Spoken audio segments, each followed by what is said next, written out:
I've got Lawrence Booth with me, who's editor of the Wisden Cricketers Almanack. Lawrence, two sides very much in transition. England not quite the side they were when they won 2 years ago. India haven't won an away test since 2011. So that's quite an intriguing contest on the ground. Yeah, it's a very hard one to call actually. I think the last couple of times India have come here, you thought maybe England were favourites, although India finished the series in 2007. This time, with 5 tests crammed into 42 days, you wouldn't know who to back really. Both captains under different sorts of pressure, as you say. Dhoni hasn't led India to an away win for 3 years. Cook is under serious pressure after England lost at home to Sri Lanka, which was a real shocker of a result after the 5-0 in Australia. So both teams with huge points to prove, and Trent Bridge, it swings a bit, so it brings both teams' attacks into the equation. And England were 120 for 8 here on the first day 3 years ago. They escaped with a win, and it could be another crazy test like that. Who are the young players we should look for from an Indian perspective? Because there were a couple who came into that Sri Lanka series, made an immediate impact. Who are the danger men from a new person perspective for the Indian team?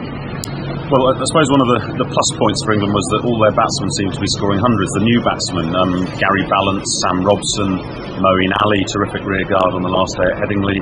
Ben Stokes is due to come back into the side. He made 100 in his second test, which was in Perth over the winter. So there's a sort of a nucleus of young batsmen who, so far, so good. Among the bowlers, well, Chris Jordan may miss out here if Ben Stokes comes in. Liam Plunkett, who is not exactly a youngster, but he's on his second crack at Test cricket, and that's 7 years after his first. And he bowled pretty well against Sri Lanka as well, got 9 wickets at Headingley. So there is a nucleus of young players. The irony is that this England team in transition has so far been relying on the youngsters. It's been the senior players who've been letting them down. And finally, what about the conditions? Because since I got to England, there's been so much talk about how English pitches are no longer that English, that they're slow, low, health spin perhaps.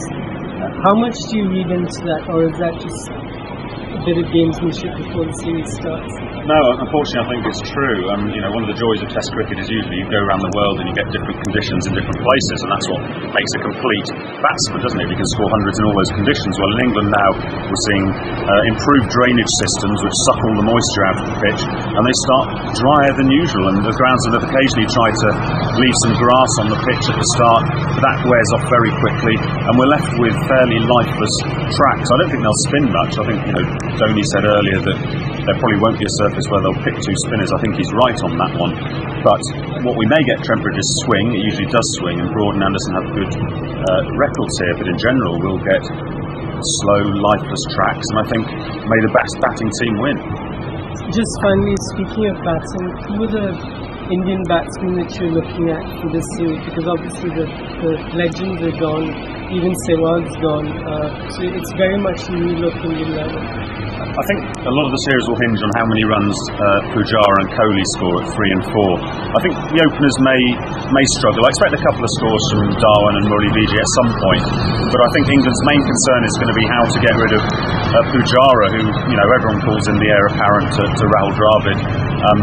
He's his own man. He's averaging late 50s in Test cricket, early 60s.